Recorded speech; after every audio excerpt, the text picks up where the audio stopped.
ఆలకించింది ప్రతి బట్టి ప్రభువుకు వందనాలు స్తోత్రాలు చెల్లిస్తున్నాను. నాకు అవకాశం ఇచ్చిన రాష్ట్రకు రాష్ట్రాలకి చేరుకుని మీ అందరికీ కూడా ప్రభువైన యేసుక్రీస్తు దగ్గర వందనాలు తెలియజేస్తున్నారు. దేవునికి స్తోత్రం. హల్లెలూయా. సంతోషంగా ఉన్నారంట. దేవునికి గట్టిగా స్తోత్రం చేయాలి. హల్లెలూయా, హల్లెలూయా. మంచిది పిల్లరా, రాత్రి ఎంతైనా గొప్ప దేవుడు మనల్ని సజీవులుగా కాపాడి ప్రభుని స్తుతించి ఆరాధించే భాగ్యం ఇచ్చింది. అనేక మందికి ఇలా స్తుతించి దేవుని మందిరాల్లో కూర్చుని ప్రభు యొక్క మాటలు వినే ఈ పరిస్థితి లేక ఎంతోమంది అల్లాడుతూ ఉన్నారు. ఆయా రాష్ట్రాలలో, ప్రాంతాలలో వరదల వల్ల, కరువుల వల్ల, ఇబ్బందుల వల్ల చాలామంది ఇటువంటి మార్గం లేక ప్రభు సన్నిధిని కోల్పోతూ ఉన్నారు. కానీ రాత్రి దేవుడు మనకు తన దైవ సన్నిధిని అనుగ్రహించాడు. దేవునికి స్తోత్రం.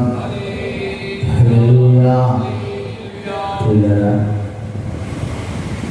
నేను పుట్టినే పేదరికంగా పుట్టాను. పుట్టిన తర్వాత తెలిసిన తర్వాత నాకు గొప్పవారంటే నేను అనుకుంటూ ఉండేవాడిని, వాడికిలా ఉండాలి, ఏమైనా వాడికిలా అటువంటి ఇల్లు కట్టాలి, అటువంటి బండి కొనాలి, వాళ్ళ చక్కగా ఎంజాయ్ చేయాలి అని చాలా వాళ్ళని చూసినప్పుడల్లా అనుకుంటూ ఉండేవాడిని. దాని కొరకు చిన్నప్పటి నుంచి చాలా కష్టపడేవాడిని. నేను చేయని పనులు లేదు, నేను వెళ్ళని ప్రాంతం లేదు. చాలా వరకు ఏ విధంగానైనా నా స్థితి నా ఊరిలో ఒక గౌరవప్రదంగా ఉండాలి, నా స్థితి మా గ్రామంలో చెప్పుకునే విధంగా ఉండాలి అనేటువంటి ఆశపడుతూ నేను ప్రతి పని చేసుకోవడానికి, ఏ పని చేయడానికైనా నేను రెడీగా ఉండేవాడిని. అలా పనులు చేసుకునేవాడిని, ఒక పక్కని చదువుకునేవాడిని. చదివి ఏ రీతిగానైనా ఒక మంచి ఉద్యోగం సంపాదించాలి, ఒక కలెక్టర్గానో లేకపోతే ఒక మంచి ఐఏఎస్ ఆఫీసర్గానో ఐపీఎస్ ఆఫీసర్గానో అవ్వాలి అని ప్రకటన చదువుతూ ఉండేవాడిని. ఇలా చాలా గొప్ప వాటి మీదే దృష్టి ఉండేది నాకు ఎక్కువగా.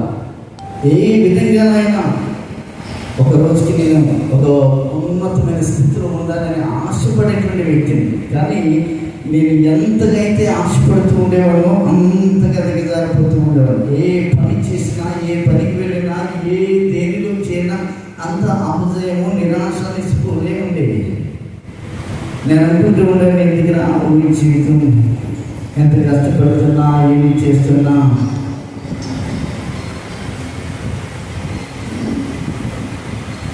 ఏం చేస్తున్నా కానీ జీవితంలో ఒక విజయాన్ని అంటూ నేను చూడలేకపోతున్నాను. నా పరిస్థితి మారదేమో, నా పరిస్థితి ఇంతేనేమో అనుకున్నటువంటి రోజుల్లో నేను ఎల్ఎన్టీలో సూపర్వైజర్గా చేస్తున్నటువంటి కాలంలో నాకు ఒక ఫోన్ కాల్ వచ్చింది.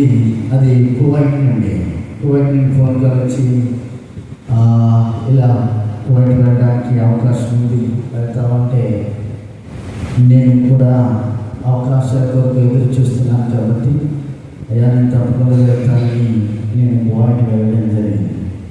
కువైట్ వెళ్ళి అక్కడ కొన్ని సంవత్సరాలు పనిచేయడానికి ప్రభు గుర్తు చెప్పారు.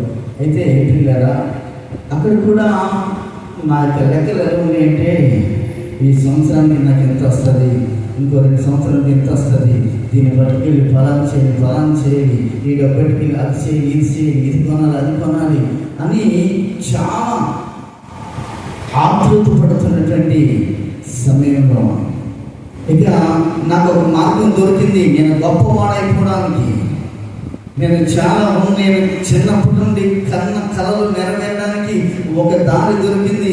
ఇక నాకు హద్దే లేదు అన్నట్టుగా ఇక ఏది ఏమైనా నా ఆశలు తీరే వరకు ఈ గడ్డ నుండి నేను కాలు పెట్టకూడదు అనుకుని బ్రతుకుతున్నటువంటి రోజుల్లో దేవుడు ఎక్కువగా నాతో వాక్యంతోనే ప్రభు మాట్లాడుతూ ఉండేవారు. అక్కడ మారుమనసు పొందిన తర్వాత ప్రభు ఒక వాక్యం ద్వారా నాతో మాట్లాడాడు. ఆ మాట విన్నప్పుడు, ఆ మాట నేను చదివినప్పుడు, ఆ మాట నేను చూసినప్పుడు నిజంగా నేను చిన్నప్పటి నుండి జరిగిందంతా కూడా నాకు ఒక ఇందుకేనేమో అన్నింటిలో దేవుడు పేరు చేసుకుంటూ వచ్చాడు అని అప్పుడు గ్రహించాను. అప్పటి నుండి ఇక మళ్ళా గొప్పవాళ్ళ వైపు నేను వెళ్ళడం అనుకున్నాను. దేవుడు ఏ స్థితిలో ఉంచినా ఆ స్థితిలో ఉండాలని నేర్చుకున్నాను. దేవునికి స్తోత్రం. హల్లెలూయా. చూడండి, ఇర్మియా గ్రంథం ప్రభు పలుసార్లు ఎక్కువగా వాక్యాల ద్వారా నాతో మాట్లాడుతూ ప్రభు నన్ను ఓదార్స్తూ, ఆదరిస్తూ, బలపరుస్తూ ప్రభు యొక్క పిలుపును కూడా వాక్యం ద్వారా అనుగ్రహించే దేవుడు నన్ను నడిపిస్తూ ఉన్నాడు. చూడండి, 45వ అధ్యాయం 4-5 వచనాలు ద్వారా దేవుడు నాతో మాట్లాడి చెబుతూ ఉన్నాడు. నీవు ఈ మాట అతనికి తెలియజేయమని యెహోవా సెలవిచ్చుచున్నాడు. నేను కట్టిన దానిని నేనే పడగొట్టుచున్నాను, నేను నాటిన దానిని తొలగించుచున్నాను. సర్వభూమిని గురించి ఈ మాట చెప్పుచున్నాను. నీ నిమిత్తము నీవు గొప్ప వాటిని వెతకుచున్నావా? వెతకవద్దు. నేను సర్వ శరీరం వెతికి కీడు రప్పించుచున్నాను. అయితే నీవు వెళ్ళు ప్రతి స్థలంలోనూ దోపుడు సొమ్ము దొరికినట్టుగా నీ ప్రాణమును నీకు ఇచ్చుచున్నాను. దేవునికి స్తోత్రం. హల్లెలూయా, హల్లెలూయా. దేవుని పిల్లరా, అప్పటి వరకు నా ప్రాణం, అప్పటి వరకు నా ఆశ, అప్పటి వరకు నా గురి, అప్పటి వరకు నా గోలంతా కూడా గొప్ప వాటి మీదే ఉండేది. ఏ రీతిగానైనా మనుష్యులు నా కొరకు చెప్పుకోవాలి, మనుష్యులలో ఒక ప్రత్యేకమైన స్థానం నాకు ఉండాలి, ఏ విధంగానైనా అది అని ఎంతో నిశ్చయితతో, ఎంతో ఆశతో ఉన్నటువంటి నా జీవితంలో ప్రభు మాట్లాడుతూ ఉన్నాడు. బారులో నీవు గొప్ప వాటిని వెతుకుతున్నావా? వెతకవద్దు. అయ్యా, నువ్వు గొప్ప వాటిని వెతికి నీవు గొప్ప వాటి వైపు వెళ్ళి వాటిని సంపాదించడానికి నువ్వు వెళుతూ నా మార్గాన్ని నిర్లక్ష్యం చేస్తూ, నన్ను నిర్లక్ష్యం చేస్తూ, అతి శ్రేష్టమైనటువంటి నన్ను విడిచి నశించిపోయేటువంటి ఈ లోక సంబంధమైన వాటిని వెతుక్కుంటూ వెళ్తూ ఉన్నా. ఎంతకాలం వెళ్తాను అని ప్రభు మాట్లాడాడు. వెతకొద్దు, కాకపోతే నీ ప్రాణాన్ని దోపుడు సొమ్ము దొరికినట్లు ఎక్కడికి వెళ్ళినా నీ ప్రాణాన్ని నీకు అప్పగిస్తానన్నారు. దేవునికి స్తోత్రం. హల్లెలూయా. ప్రియమైన పిల్లరా, ఈ రోజుల్లో మనం చూస్తూ ఉంటే చాలా మంది కూడా ఇదే రీతిగా, ఇదే ఆలోచనతో వెళుతూ ఉన్నారు. ఏ రీతిగానైనా మేము గొప్పవారిగా కనబడాలి, ఏ రీతిగానైనా మేము గొప్పగా అనిపించుకోవాలి, మా పరిస్థితి గొప్పగా ఉండాలి, మా ఇల్లు గొప్పగా ఉండాలి, మా పిల్లలు గొప్పగా ఉండాలి, మా ఆస్తి గొప్పగా ఉండాలి, మా బట్టలు గొప్పగా ఉండాలి, మాకున్న వస్తు వాహనాలు గొప్పగా ఉండాలి, అన్ని గొప్పగానే ఉండాలి, నలుగురు చెప్పుకోవాలి, ఆ స్థితిలో మేము ఉండాలి అని భౌతిక సంబంధమైన, భూ సంబంధమైన, వస్తు సంబంధమైన, ధన సంబంధమైనటువంటి వాటి మీదే దృష్టి నిలిపి వాటినే వెతుకుకుంటూ ఉన్నారు, వాటినే చెప్తున్నాడు, అయ్యా ఈ సర్వ భూమి మీదకి నేను కీడును రప్పించబోతున్నాను. దేవునికి స్తోత్రం. అయ్యా ఒక రోజున ఈ భూమి, ఒక రోజున ఆకాశము, ఒక రోజున భూమి మీద నా కృత్యాలని కాలిపోయేటువంటి రోజులు రాబోతున్నాయి. చెట్టుకొకరై పుట్టకొకరై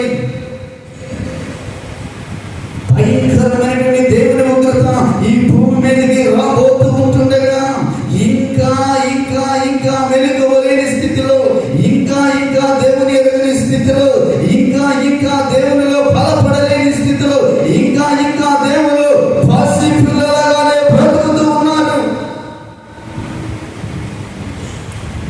ఇంకా వెతకవలసిన వాటిని వదిలిపెట్టి వెతకకూడని వాటిని వెతుక్కుంటూ వెళ్ళిపోతూ ఉన్నారు.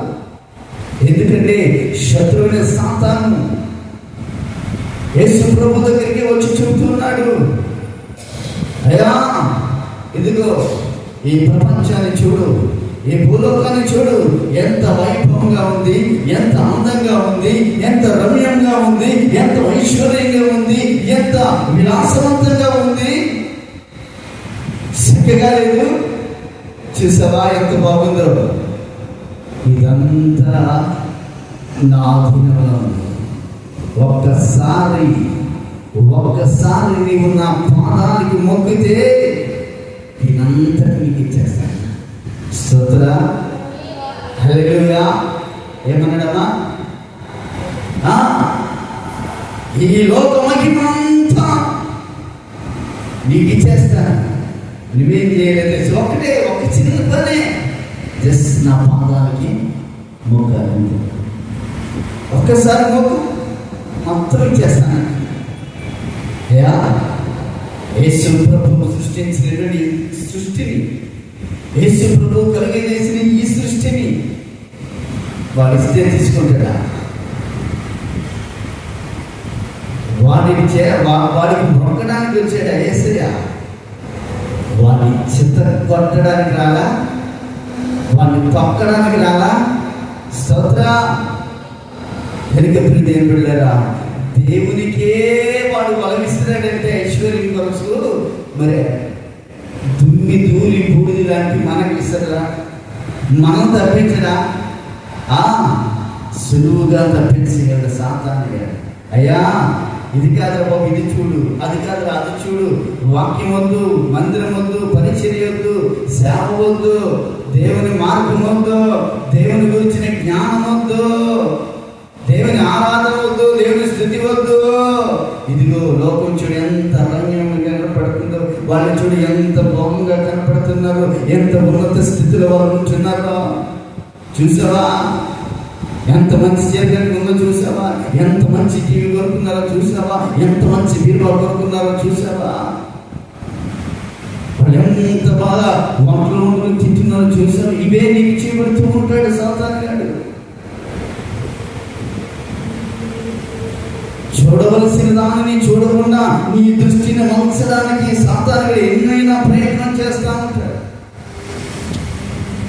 కనుక మనం వెతకవలసింది ప్రతిలా మన జీవితాలలో కొంచెమే సమయం ఉంది. అవునా కదా? కొంచెమే సమయం ఉంది. చూడండి హెబ్రీ పత్రిక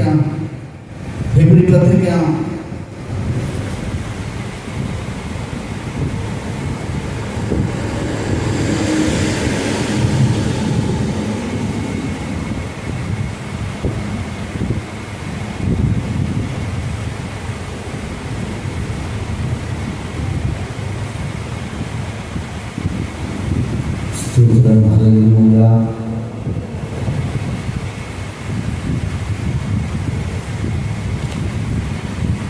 హెబ్రీ పత్రికలో చిన్న ఆలస్యం చేయగలరు. అది కనపడలేదు.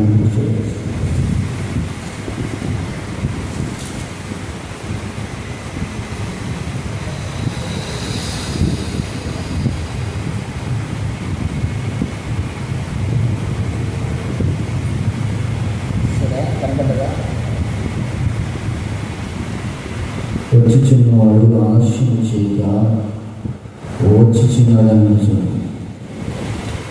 స్తోత్రం.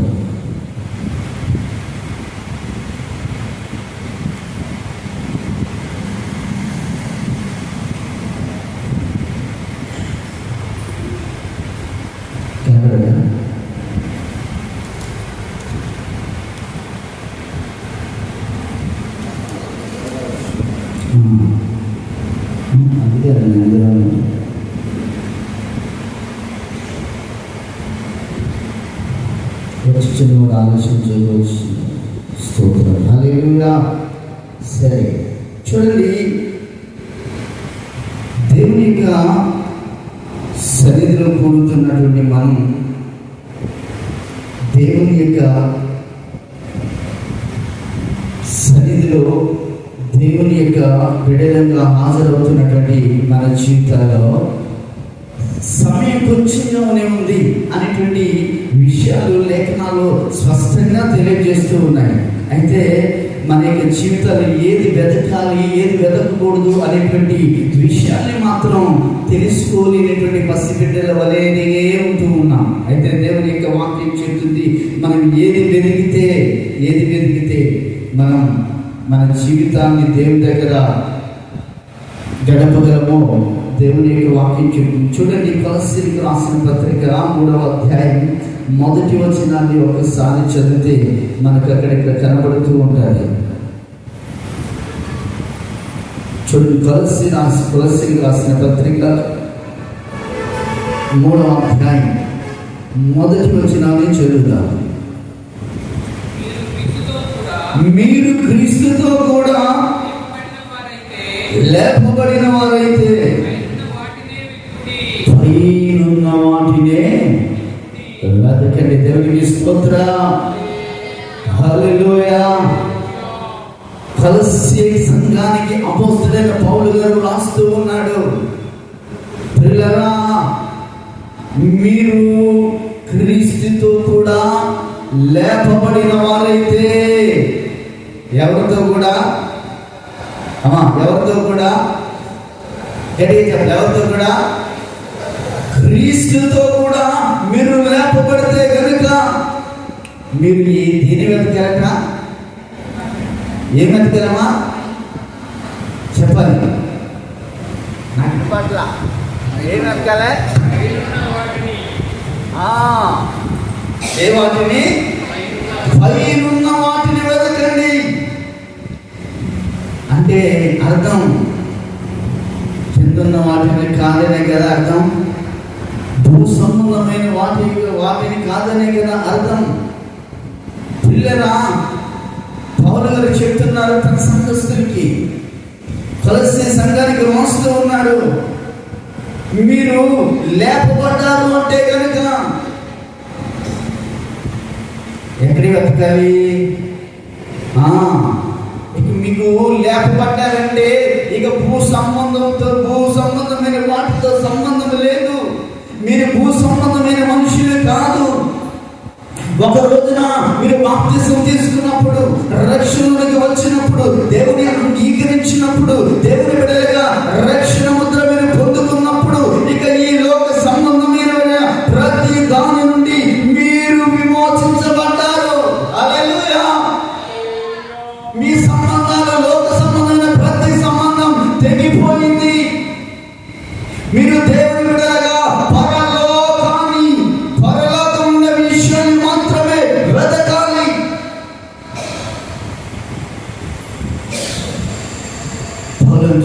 అయ్యా, మీరు లేపబడిన వారైతే ఎక్కడ వెతకాలయ్యా? పైన వెతకండి అయ్యా. పై వాటిని వెతకండి. పైన క్రీస్తు దేవుని కుడి పార్శ్వన కూర్చుని ఉన్నాడు ఆయన.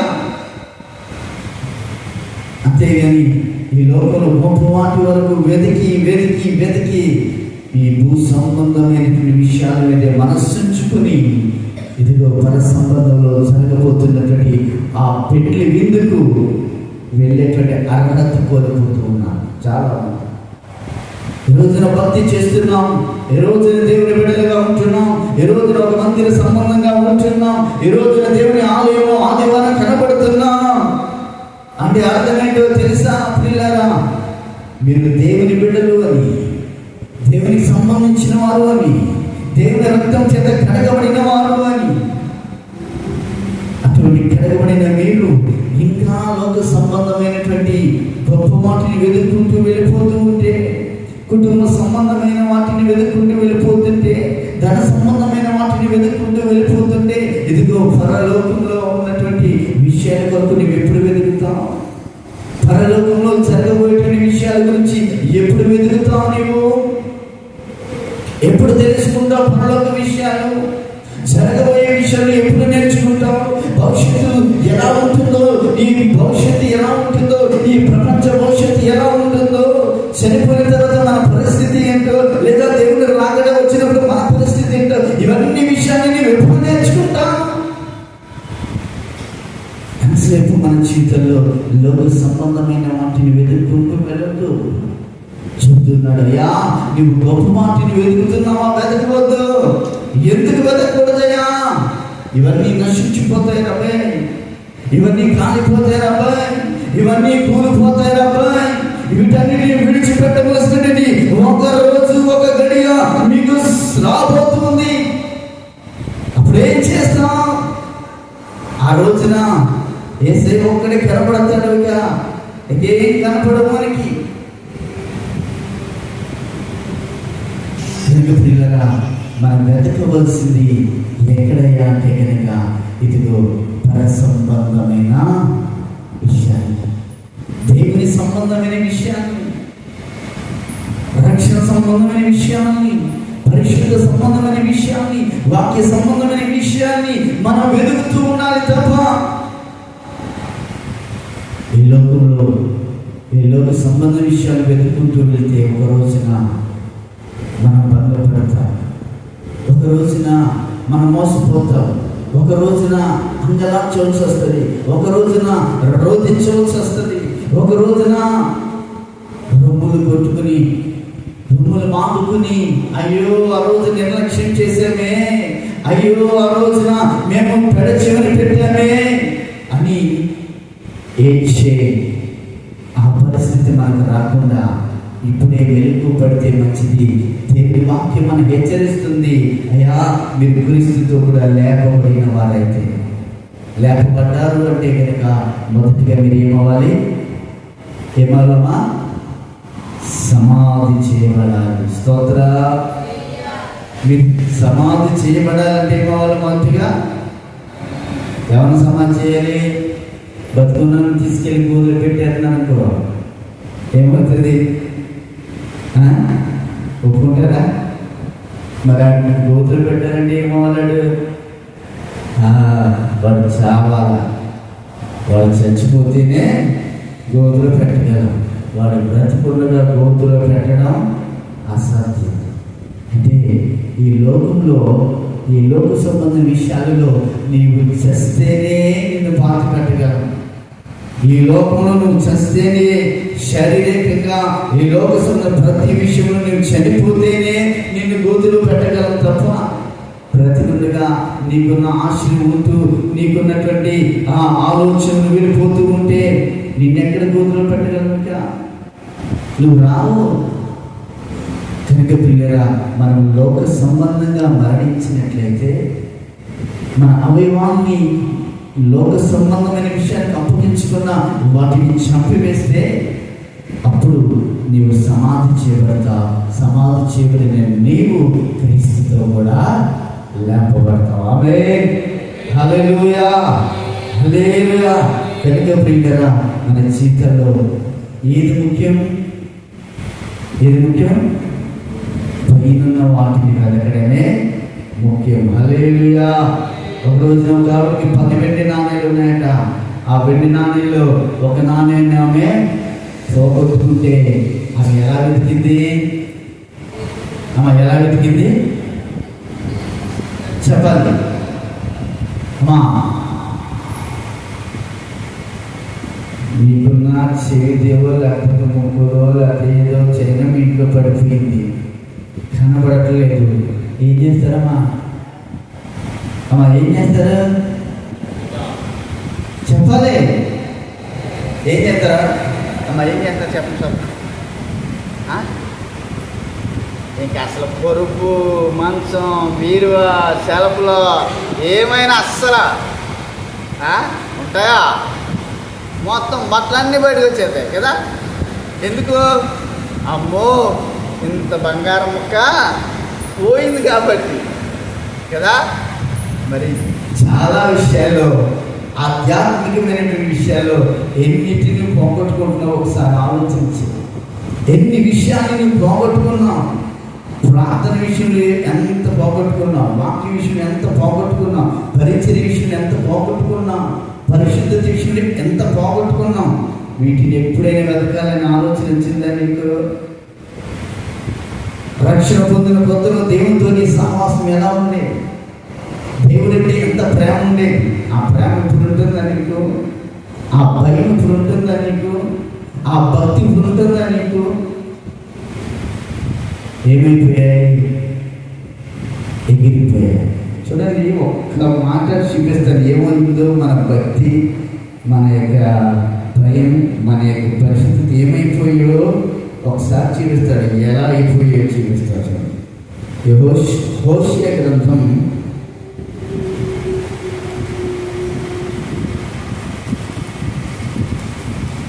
4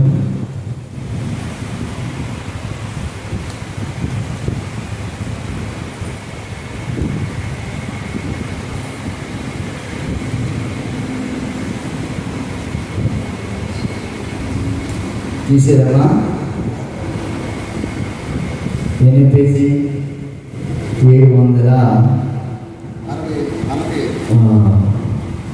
చూడండి, చూసారా?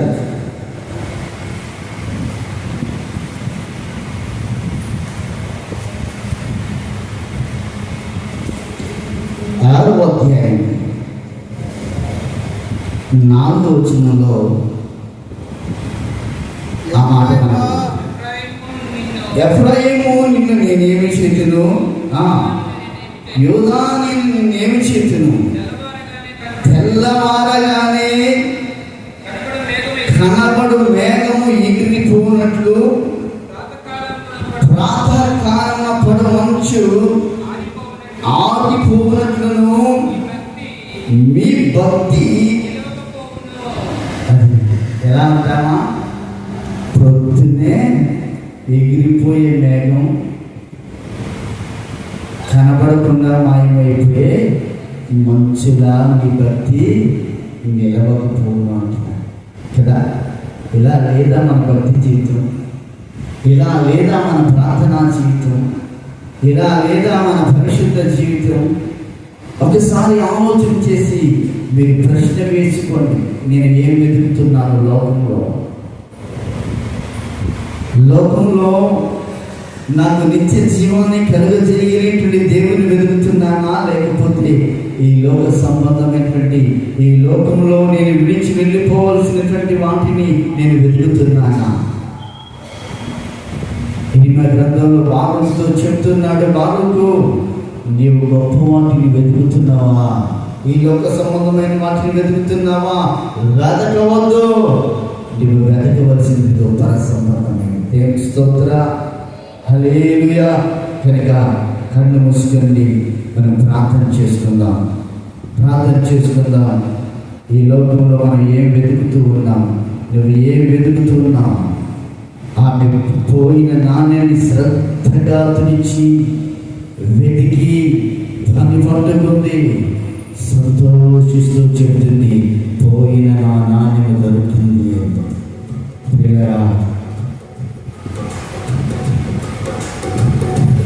నువ్వేం పోగొట్టుకున్నావు? ఒక్కసారి ఆలోచించి ఏమి వెతుకుతున్నావు ఈ రాత్రి? ఒక్కసారి ప్రార్థనలో ప్రభుని అడిగినంత వరకు, అయ్యా ఈ లోక సంబంధమైన వాటిని వెతుకుతూ నా జీవితాన్ని గడుపుకుంటున్నాను. అయ్యా ఈ లోక సంబంధమైన వాటి వైపే తిరుగుతూ నిన్ను చూడని, నిన్ను అడగని, నిన్ను గమనించని, నిన్ను వెతకని వాడిగా ఉంటున్నాను. అయ్యా దావీదు ఉంటున్నాడు, దేవా నా దేవుడవు నీవే, వేకువనే నిన్ను వెతుకుతానంటున్నాడు.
నేనెంతో ఆశతో ఉన్నాను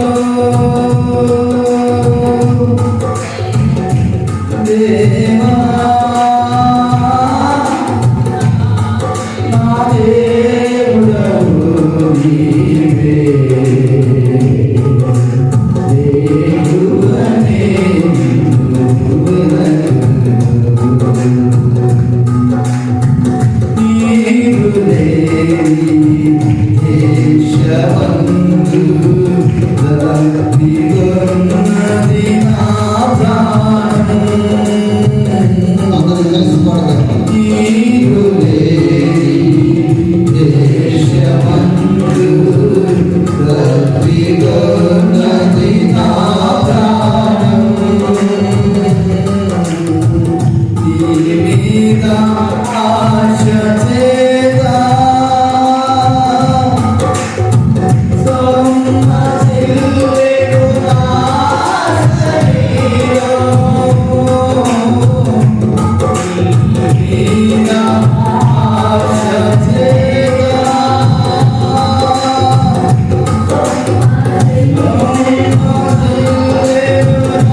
మహాపరిశుద్ధుడా, ప్రేమ కలిగిన మా ప్రియ ప్రజలకు నీ పరిశుద్ధమైన ఘనమైన నామానికి వందనాలు స్తోత్రాలు చెల్లిస్తున్నాను ప్రభువా.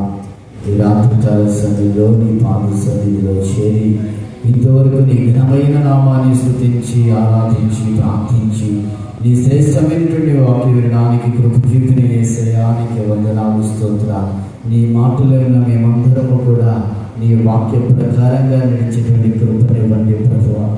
నిజంగా మా జీవితాలలో పై వాటిని వెతికేటువంటి ఆ కృపనివ్వండి ప్రభువా. ఈ లోక సంబంధమైన గొప్ప వాటిని వెతకకుండా మా జీవితాలలో ప్రభా నీ బలమును నీ ప్రభావమును అయా వేకువని వెతికేటువంటి స్థితిలోనికి మమ్మల్ని తెచ్చుగాక. అటువంటి కృపతో మమ్మల్ని నింపుదువుగాక తండ్రి. నీకు వందనాలు స్తోత్రాలు చెల్లిస్తున్నాను ప్రభా. అయ్యా విని వాక్యాన్ని ప్రభాని విడిచిపెట్టకుండా వాక్య ప్రకారంగా ప్రభా జీవించగలిగిన జీవితాలని ప్రభా మా అందరికీ మీరు అనుగ్రహించమని తండ్రి. చేరుకున్న ప్రతి బిడ్డను మీరు దీవించి ఆశీర్వదించమని, ప్రతి విధమైన బలహీనతను తొలగించి నీ కృపలో బలవంతులుగా మార్చి అయ్యా నీ ఘనమైన నామాన్ని రేపటి దినంలో మేము ఆరాధించే భాగ్యంలోనికి మమ్మల్ని మా కుటుంబాలన్నింటినీ మీరు నడిపించమని సహాయం చేయమని యేసుక్రీస్తు పరిశుద్ధ నామమున అడిగి వేడుకని ప్రార్థించి పొందినాను తండ్రి. ఆమేన్. హల్లెలూయా. మీ అందరికీ ప్రేమ వందనాలు. ఇక్కడితో